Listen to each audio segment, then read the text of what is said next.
فبأي آلاء ربكما تكذبان. Taib ya, tempat-tempat kosong. Para sahabat pernah kehilangan Rasulullah SAW pada suatu malam. Menjelang pagi Rasul muncul dari sebuah gua. Sebuah gua itu tempat kosong nggak? Iya, di tengah padang pasir dan mengabarkan bahwa beliau telah memenuhi undangan dari kalangan bangsa jin. Rasul diundang oleh bangsa jin. Pernah dapat undangan dari jin belum? Bukan undang untuk kenduri ya Rasulullah nih, tapi minta diajarin. Rasulullah minta diajarin oleh bangsa jin tentang Islam, ya, untuk mengajarkan pada mereka Al-Quran serta konsultasi masalah agama. Masya Allah, ya. Ini kalau kita diundang jin udah tamat lah riwayat tuh.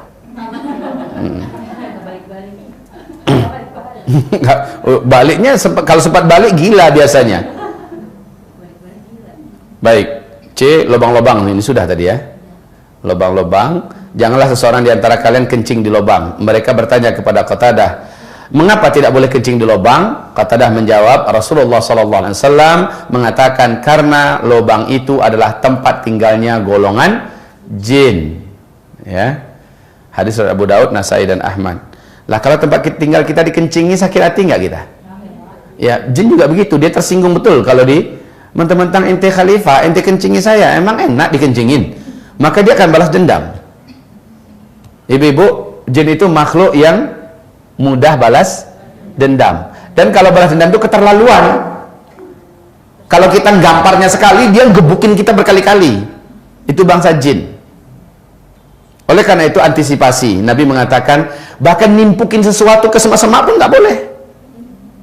Nah ini anak-anak kita yang sering, kalau bahasa orang Padangnya sering kasapo, tasapo, ya, sering ketasapo itu apa? Diganggu, dibalas oleh jin. Anak-anak itu sukanya main ke semak-semak tanpa baca doa, ya. Kemudian kadang-kadang nimpuk sana sini sembarangan.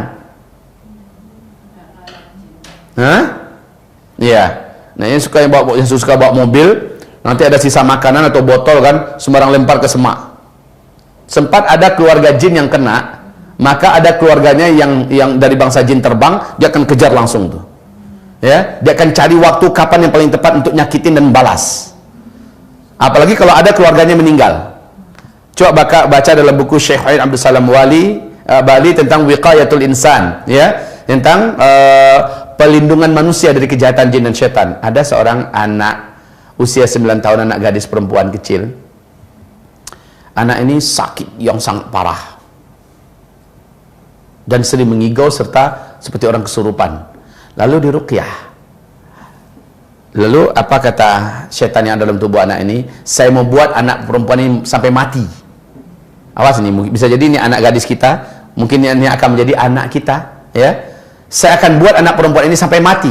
Kenapa kamu ingin membunuh anak manusia ini? Jawabannya karena dia bermain sepeda dekat dengan perumahan kami di semak-semak. Ibu-ibu dengar ini baik-baik. Kenapa? Ya, karena dia bermain sepeda dekat dengan rumah kami di semak-semak dan dia terjatuh lalu menimpa rumah kami. Ada anak saya yang cedera, rumah kami hancur, anak saya cedera.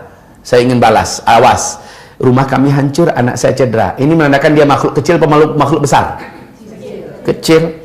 Bisa tinggal dalam lubang WC, tandanya makhluk kecil, makhluk besar. Tinggal dalam lubang-lubang itu tandanya masuk kecil, makhluk besar. Ya, jelas. Jadi jangan anggap dia makhluk besar. Dia bisa mengalir dalam darah kita, dia bisa masuk melalui pori-pori kita. Ini menandakan dia makhluk jadi nggak pantas. Kalau kita takut dengan dia, tapi sombong dengan dia juga haram. Ya, aku nggak takut dengan jin, lalu pergi kuburan, saya jin dan setan, muncul kalian semua. Ya, nggak boleh juga sombong. Ketika kita sombong untuk jin dan setan, mereka sebesar gunung Uhud kata Nabi.